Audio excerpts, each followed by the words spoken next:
The courtroom trembled as the words tore through the silence like a thunderclap. "This court is rigged!" she screamed, her voice cracking from fury and disbelief.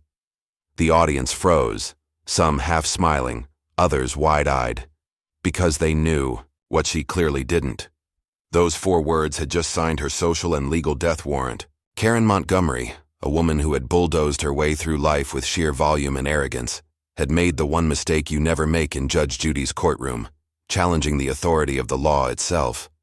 What happened next would become the most unforgettable 47 seconds in courtroom television history. Judge Judy didn't flinch, didn't blink.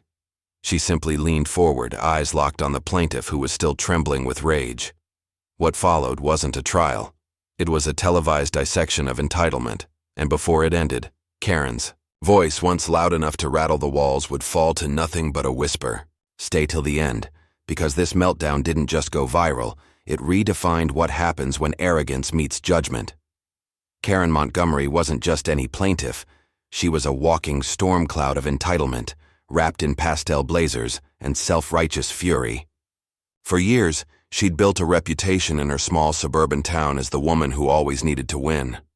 Whether it was returning half-eaten food to restaurants or berating teenage cashiers for disrespect, Karen treated every minor inconvenience as a courtroom drama where she was both the victim and the star. Her neighbors whispered stories about her temper. One recalled how she once stood outside a supermarket for 2 hours, shouting at the manager because a sale item had run out of stock. Another remembered her forcing a teenage barista to remake her latte 4 times, each time louder than before, until security escorted her out. Karen didn't see herself as difficult. In her mind, she was a crusader for consumer justice. But today, she wasn't fighting a store clerk or a manager. She was standing before Judge Judy, the one person on television who could slice through arrogance like a hot knife through butter. And yet somehow Karen thought she was the exception, the one woman who could outtalk America's toughest judge. Her case? Absurd even by Judy's standards. She was suing a local bakery for emotional distress after being denied a coupon for a free cake sample. The bakery owner claimed she'd been rude and aggressive. Karen insisted she'd been body-shamed and discriminated against for her size. The internet would later call it the cake coupon trial. But inside that courtroom, the laughter hadn't started yet. Karen stood tall, or tried to, as she lectured the bailiff about proper decorum and adjusted her handbag with the air of someone about to deliver a keynote speech at a legal conference. She truly believed this was her moment of justice. The irony? Judge Judy had already read the case file the night before. She'd seen the bakery's security footage. She knew exactly who Karen was and exactly what kind of performance she was about to deliver. What Karen didn't realize, what she couldn't realize, was that this wasn't going to be a trial. It was going to be an autopsy of arrogance. Every exaggerated sigh, every dismissive smirk, every shouted word would be one more nail in the coffin of her self-manufactured victimhood. And when the gavel finally fell, America would see not a woman defending her dignity, but a woman destroying it one outburst at a time. The moment the cameras began rolling, Karen Montgomery straightened her back and plastered on a smug, rehearsed smile, the kind that told the world she thought she was about to teach Judge Judy a lesson. She clutched a stack of papers so thick, it could have doubled as a phone book, filled with printouts, scribbles, and self-made notes she claimed were official evidence. To the untrained eye, it looked like chaos. To Karen, it was proof of her intelligence, her readiness, her superiority. "Your Honor," she began, her tone thick with fake courtesy, "this entire case is about discrimination and humiliation. I was denied service, insulted, and treated like I wasn't human simply because of my appearance." Her words echoed with the confidence of someone used to having the last word, but her voice carried the brittle edge of insecurity beneath the surface. Judge Judy tilted her head slightly, hands folded, expression unreadable. "Go on," she said calmly, the way a lion might let its prey step a little closer before pouncing. The audience leaned in. They could feel it. This wasn't going to end well. Karen continued, dramatically flipping through her pages. "I went to Sweet Magnolia Bakery on May 8th to redeem a promotional coupon they themselves sent me. It said, and I quote, 'Enjoy a free sample cake for loyal customers.' I presented, The coupon, but the cashier, some teenager, looked me up and down and said, "Sorry, that's not valid anymore." She paused for effect, scanning the room as if expecting sympathy. Not valid anymore? It had no expiration date, and when I questioned her, she started laughing. "Laughing, Your Honor." Her voice climbed, sharp and theatrical. She laughed at me in front of other customers and said, "Ma'am, please don't make a scene." But the damage was done. I have never felt so degraded in my life. The plaintiff's table looked like a battlefield. Karen's documents spilled everywhere, half of them irrelevant, others completely unrelated to her claim. There were Yelp reviews she had printed out, social media screenshots, even a complaint form from the local health department she'd filed against the bakery weeks later. Judy picked up a sheet delicately, like it was contaminated. "Miss Montgomery," she said, "this appears to be a Google Maps review from 3 years ago for a completely different bakery." Karen blinked rapidly. "Well, it shows a pattern of behavior among bakeries in this city." Judy cut her off with a raised hand. "No, it shows a pattern of your behavior." A ripple of laughter moved through the audience, quickly smothered by Judy's glare. Karen's lips tightened, but she pressed on. "I have every right to stand up for myself. This isn't just about cake, it's about principle. It's about respect," the courtroom murmured again. Judge Judy glanced toward the defendant's table, where a small, nervous woman in a white apron sat quietly. The bakery owner, her name was Hannah Bloom, looked as if she'd rather be anywhere else in the world. Judy turned to her. "Mrs. Bloom, you may respond." Hannah's voice was soft, trembling slightly. "Your Honor, we never insulted her. We simply explained that the coupon was for a limited-time offer." She started shouting before I could finish. She called my employee a skinny liar and accused us of discrimination. Judy's eyebrow arched. "Discrimination? Based on what?" Hannah swallowed. "On her weight," she said. "But, Your Honor, I never mentioned her appearance. I just asked her to calm down. She was recording us on her phone." Karen immediately jumped in, waving her hand like she was back in control. "Yes, I recorded it, because I knew they would twist my words. These people—" "Stop," Judy said sharply. "You will not speak while I'm addressing the witness." The air in the room thickened. That was the first real warning, and everyone felt it. Karen's jaw clenched, but she fell silent, arms crossed tightly over her chest. Judge Judy leaned back, thinking aloud for the benefit of the cameras. "So, let me get this straight. You received a coupon. You used it after the expiration period. You were told politely it wasn't valid. You responded by yelling, insulting the staff, and recording them without consent." Karen immediately protested. "That's not how it happened." Judy's gaze cut through her words. "That's exactly how it happened. And do you know how I know that, Miss Montgomery?" Karen froze. "Because," Judy continued, "I watched the footage." Gasps erupted across the room. Judy gestured toward a monitor the audience couldn't see but the crew had ready. "You see, the producers obtained the bakery's security recording. I have watched it twice. At no point does anyone mock you. At no point does anyone mention your weight. The only shouting came from you." Karen's mouth fell open, eyes wide. "That footage is edited," she snapped. "They're lying."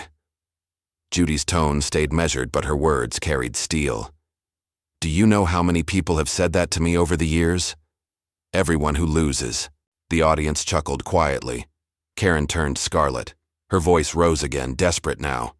"I'm the victim here. This is what happens when people like me stand up against big businesses. They gang up and silence us." Judy raised an eyebrow. "A local bakery with 3 employees is a big business?" Silence. Karen blinked rapidly, trying to regroup. "They humiliated me, Your Honor. I cried for days after that incident. I couldn't even go outside without people staring." Judy leaned forward, eyes narrowing. "Or perhaps they were staring because you posted your own video online, accusing them of fat-shaming you, and it went viral for the wrong reasons." Karen's lips parted, but no sound came out. She'd forgotten about that. "Yes," Judy continued, her tone sharpening.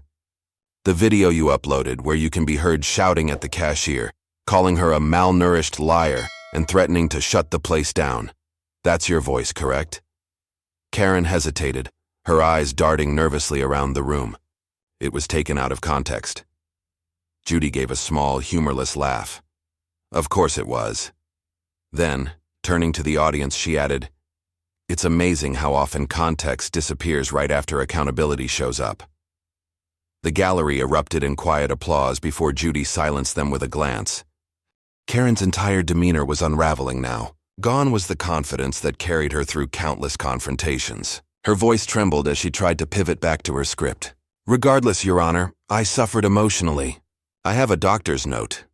She held up a piece of paper triumphantly, waving it in the air. Judy gestured for it. "Let's see it." Karen hesitated, then reluctantly handed it over. The judge read it, expression blank. "This note is signed by Dr. L. Montgomery." Judy looked up slowly. "Are you related?" A bead of sweat rolled down Karen's temple. "He's my cousin," she admitted. The audience's laughter broke through again. "Your cousin is not your therapist, Miss Montgomery. And even if he were, this note doesn't state any diagnosis. It simply says you felt stressed."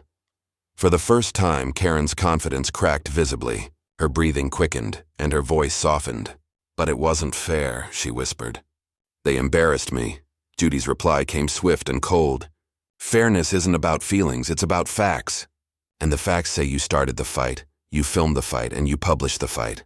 You didn't want justice, Miss Montgomery. You wanted attention." The audience erupted again, half laughter, half shock, but Judy didn't smile. She simply leaned forward and said quietly, "You may think you're the victim here, but you've turned your own behavior into evidence." Karen looked like she might cry, but her pride wouldn't let her. Instead, she muttered the words that would go down in courtroom infamy. "This court is rigged." And that's when everything changed. Judy didn't raise her voice. She didn't even blink. She just whispered, "Careful." A single word, calm but terrifying. Everyone in the room knew it. The storm had finally arrived. The next 47 seconds would turn this courtroom from entertainment into legend. The air in the courtroom thickened with tension, as if everyone collectively held their breath. Karen Montgomery, still red-faced from her last outburst, adjusted her blazer and tried to regain control. The cameras caught every nervous flick of her fingers, every twitch of her jaw. She looked like a performer who had forgotten her lines but refused to leave the stage. "I'm not finished," she said sharply, her tone snapping through the silence like a whip. "I still have more evidence." She reached for her papers, shuffling them frantically, but her hands trembled so violently that several sheets slipped to the floor. The bailiff bent to pick them up, but Judge Judy's hand lifted slightly, stopping him. She wanted Karen to sit in her own chaos. "Go ahead," Judy said, her voice quiet and razor-thin. It wasn't permission, it was a warning wrapped in politeness. Karen either didn't hear it or didn't care. She raised her chin, took a deep breath, and began again. "I believe this entire process is unfair. From the moment I walked in, I've been treated like a criminal. The audience is laughing at me, the staff is smirking, and I can feel the bias coming from the bench." Her words carried venom, but beneath it was desperation, the sound of someone realizing the walls were closing in. "This whole show is scripted anyway, isn't it?" She sneered, gesturing toward the cameras. "It's all entertainment for you people. None of this is real justice," the audience gasped audibly.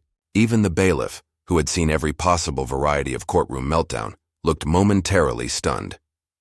Calling Judge Judy's court a show might have been the single most suicidal thing a litigant could do on national television. Judy didn't move at first. She simply sat, eyes locked on Karen, still as stone. The silence lasted long enough for Karen to mistake it for weakness. She pressed on, louder now, fueled by her own arrogance. "You know what? Maybe you don't like me because of how I look. Maybe you can't stand confident women who don't fit your little mold."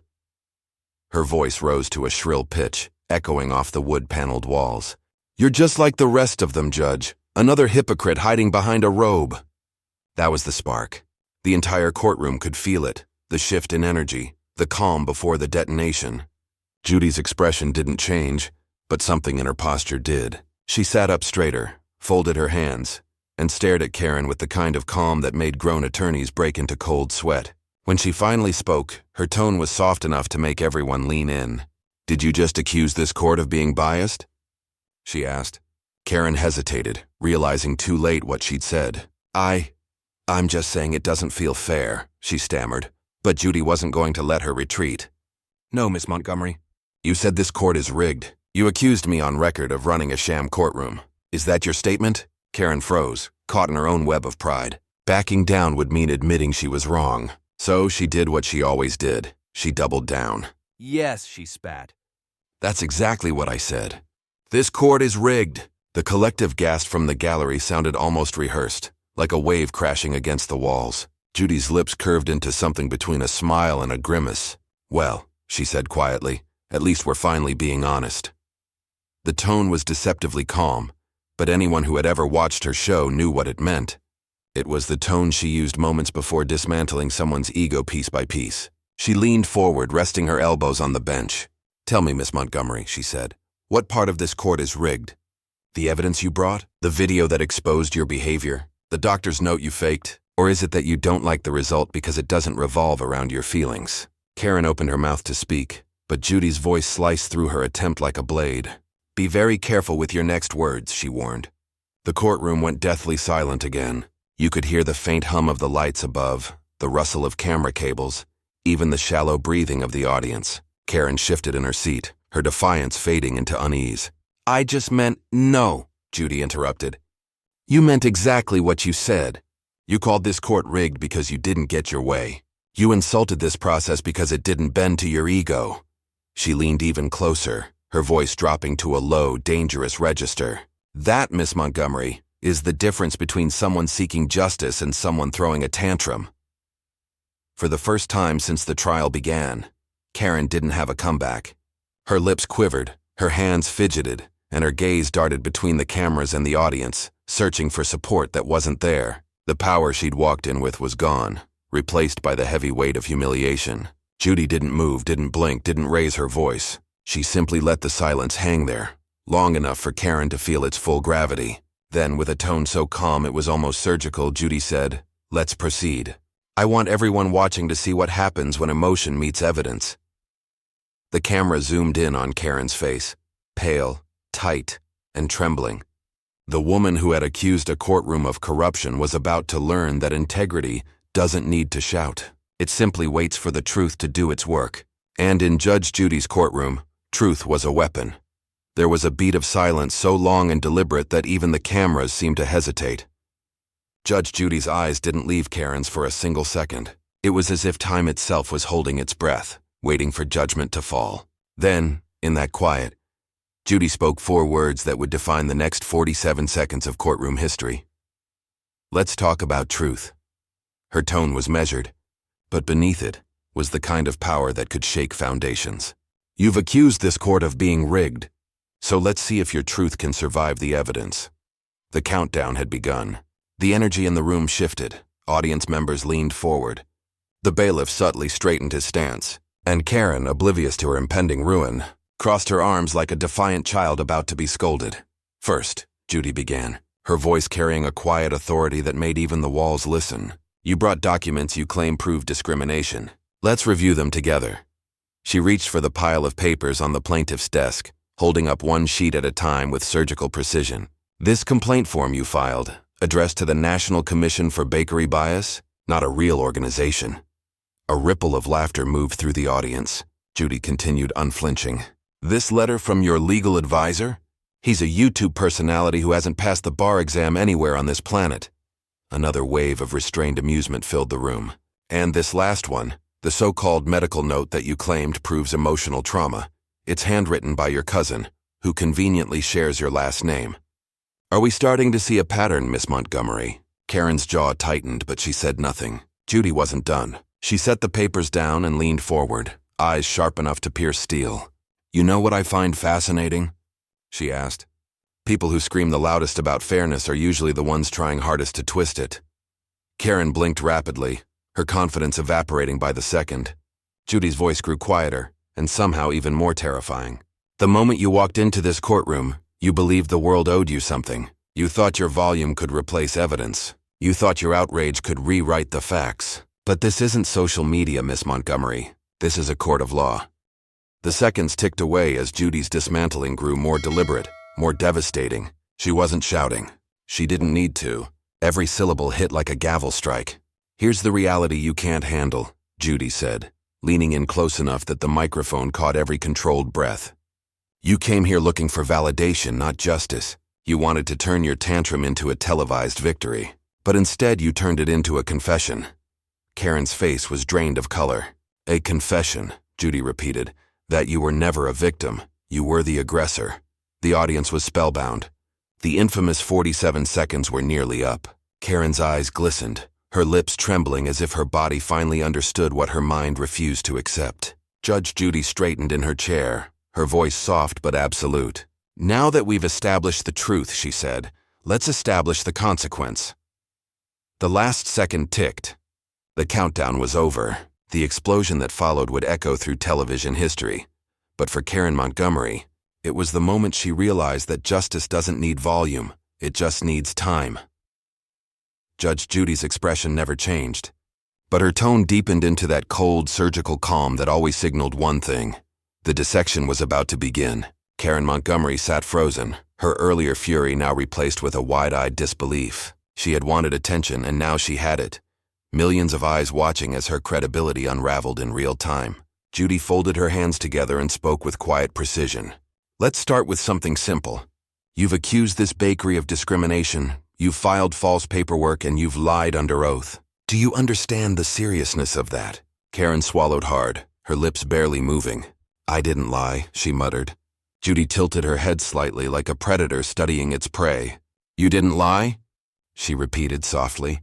"Then perhaps you can explain why your own video shows you threatening to shut down the bakery over a coupon worth less than $10. That's not discrimination, Miss Montgomery. That's intimidation." The audience let out a collective gasp.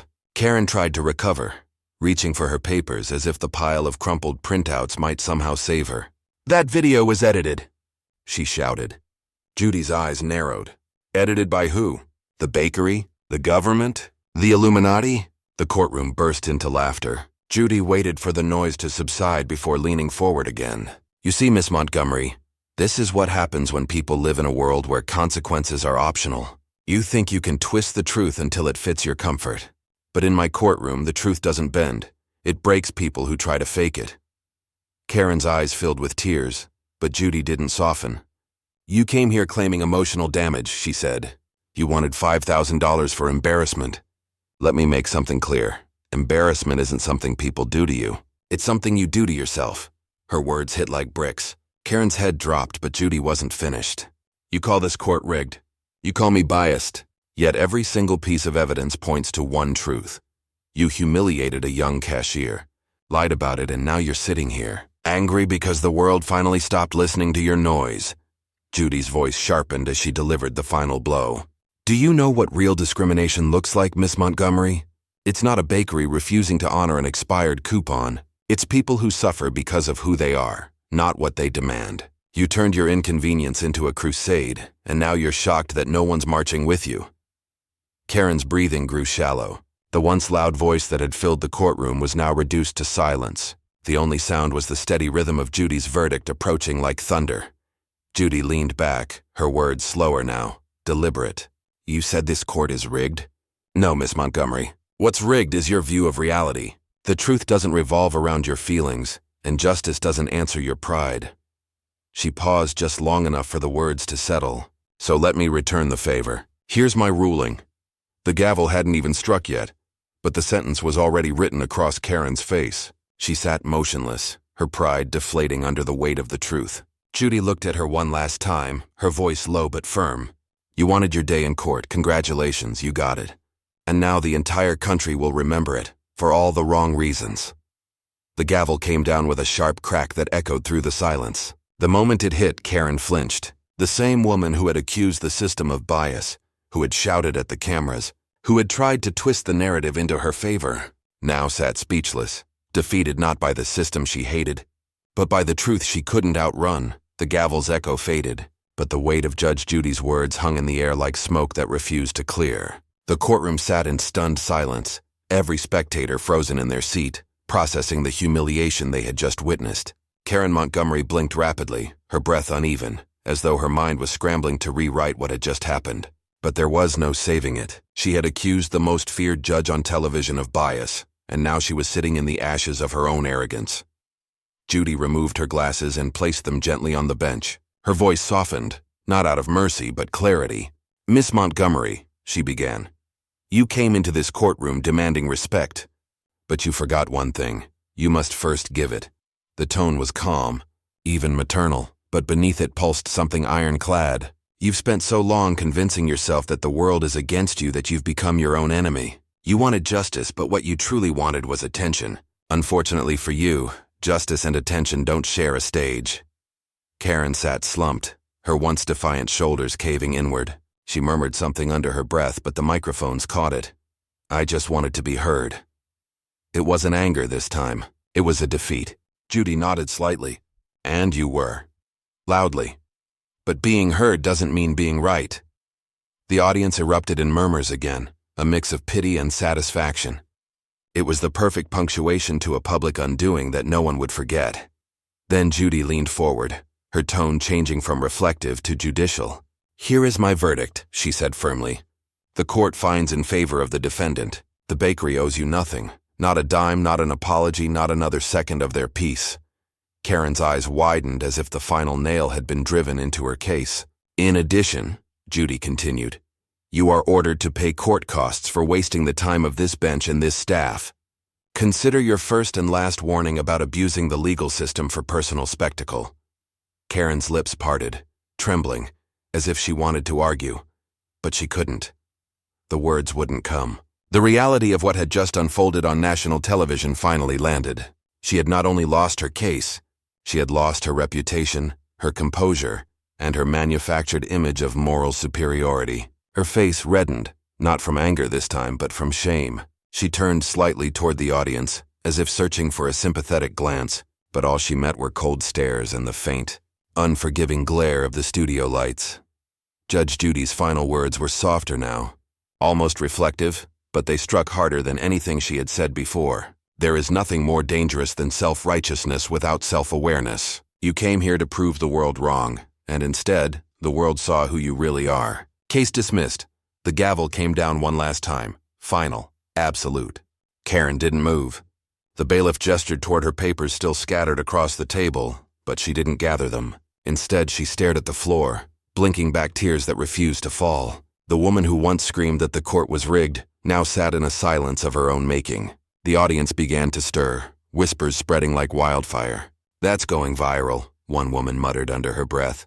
Another said softly, "She'll never live that down."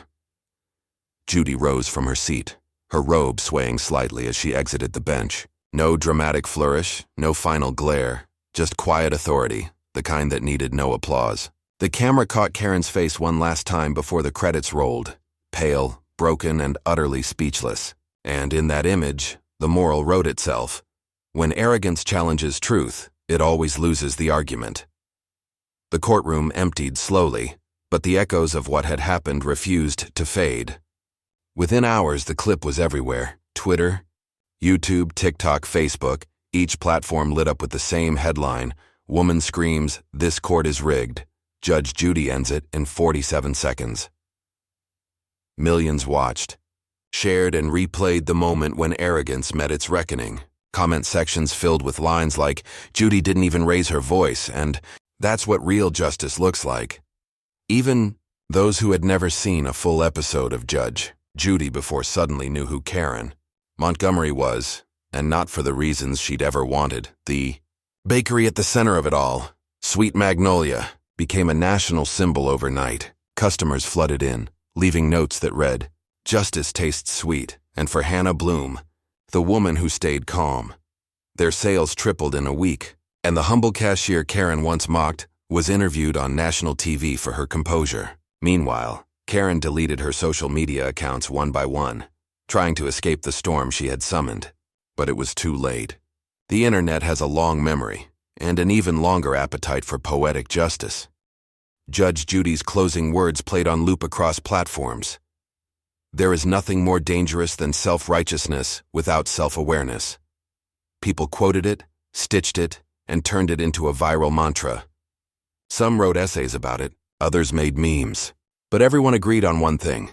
This wasn't just entertainment. It was a mirror A reminder that the loudest person in the room isn't always the one who's right. As the dust settled, a quiet moral rose from the wreckage of Karen's meltdown. Justice doesn't always roar. Sometimes it whispers. Sometimes it just sits still and waits for the truth to arrive. And when it does, it doesn't need to shout. It simply stands there, undeniable and final. Karen Montgomery's fall wasn't about a coupon, or even about Judge Judy. It was about what happens when entitlement mistakes itself for courage, when pride mistakes itself for power. The final narration faded in, soft and deliberate. Loud doesn't mean right. And in that courtroom, silence wasn't defeat. It was the sound of accountability. The screen darkened, leaving only the echo of Judy's gavel, a single, perfect strike that reminded millions that justice, when it finally speaks, doesn't need to raise its voice. If you believe Judge Judy was right to stand up to arrogance, comment "Justice served" below. Subscribe for more real courtroom moments where entitlement meets reality, and the truth always has the last word.